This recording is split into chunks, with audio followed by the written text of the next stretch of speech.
Sering gak sih kita kepikiran gimana ya Islam sebenarnya memandang konsep negara? Apa ini sesuatu yang diperintahkan langsung dari Tuhan atau sebuah tradisi atau gimana? Nah, di sesi kali ini kita bakal coba bedah bareng-bareng nih konsep negara dalam kacamata Islam. Oke, kita mulai dari pertanyaan yang paling fundamental ya. Emang ada gitu perintah yang jelas banget di Al-Quran yang nyuruh umat Islam buat bikin negara? Nah, ini pertanyaan kuncinya nih yang bakal jadi kompas kita selama penelusuran ini. Dan jawabannya, mungkin agak di luar dugaan nih. Jawabannya ternyata nggak ada. Serius, nggak ada satupun perintah eksplisit di Al-Quran buat mendirikan negara. Bahkan kata negara itu sendiri nggak pernah disebut. Nah, ini kan jadi misteri yang menarik ya.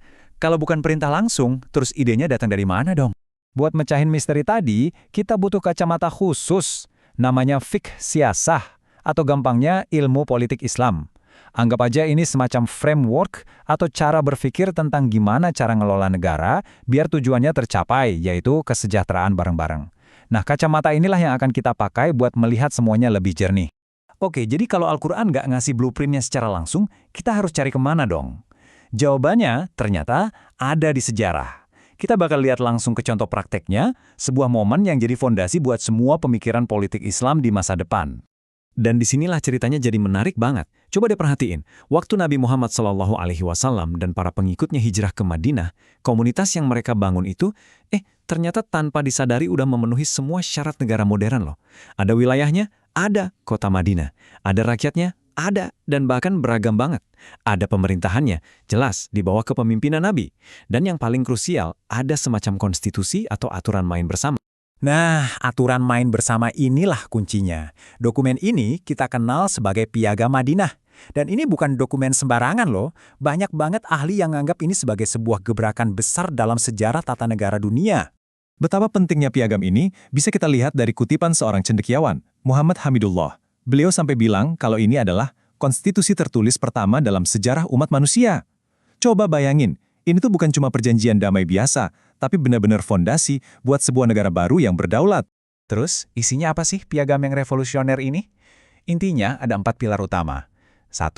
Menyatukan semua suku-suku muslim jadi satu komunitas yang solid. 2. Membangun kerjasama dan ini penting nih, kerjasama antara semua warga, termasuk yang non-muslim. 3. Bikin sistem pertahanan kolektif. Dan yang keempat, ini yang benar-benar maju banget buat zamannya, menjamin hak dan kebebasan buat kelompok minoritas. Ini kayak blueprint buat masyarakat majemuk yang ideal. Nah, dari contohnya tadi Madinah inilah, para ahli fikih siasah kemudian menarik prinsip-prinsip dasarnya. Jadi kita sekarang bergeser nih, dari ngomongin apa yang terjadi di sejarah ke apa sih aturannya. Jadi bukan lagi soal bentuk negaranya harus gimana, tapi soal nilai-nilai apa yang wajib jadi fondasinya. Prinsip yang pertama dan paling fundamental adalah soal kedaulatan. Intinya gini, kekuasaan tertinggi itu cuma milik Tuhan. Manusia, mau dia presiden atau rakyat biasa, itu cuma dititipin. Cuma pemegang amanah. Artinya apa?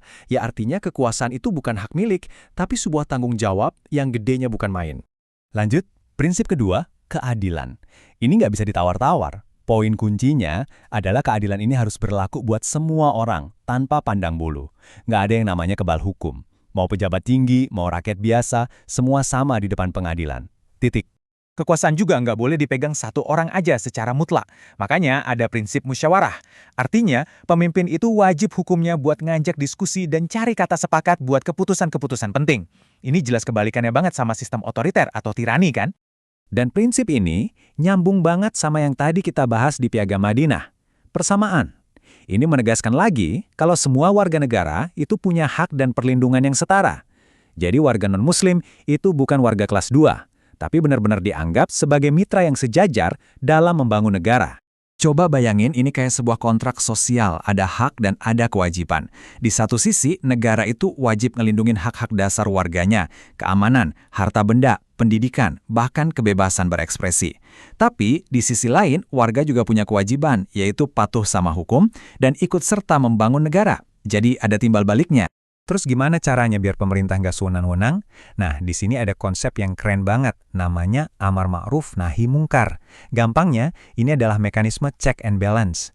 Rakyat itu nggak cuma punya hak, tapi malah punya kewajiban buat ngasih masukan, ngingetin, bahkan mengkritik pemimpinnya kalau ada yang salah. Tujuannya, biar pemerintah tetap lurus jalannya. Oke, kita udah lihat sejarahnya, udah paham prinsip-prinsipnya. Sekarang kita sampai di pertanyaan paling puncak. Buat apa sih ini semua? Apa tujuan akhirnya punya negara menurut konsep ini? Nah, sumber-sumber yang kita pelajari merangkumnya jadi 4 tugas utama negara. 1. Jaga ketertiban dan stabilitas. 2. Sejahterakan rakyatnya. 3. Pastikan negaranya aman dari ancaman luar. Dan 4. Yang jadi jantungnya, tegakkan keadilan buat semua tanpa terkecuali. 4 pilar ini jadi tugas pokok sebuah negara. Jadi kalau kita simpulkan, poin paling pentingnya adalah ini.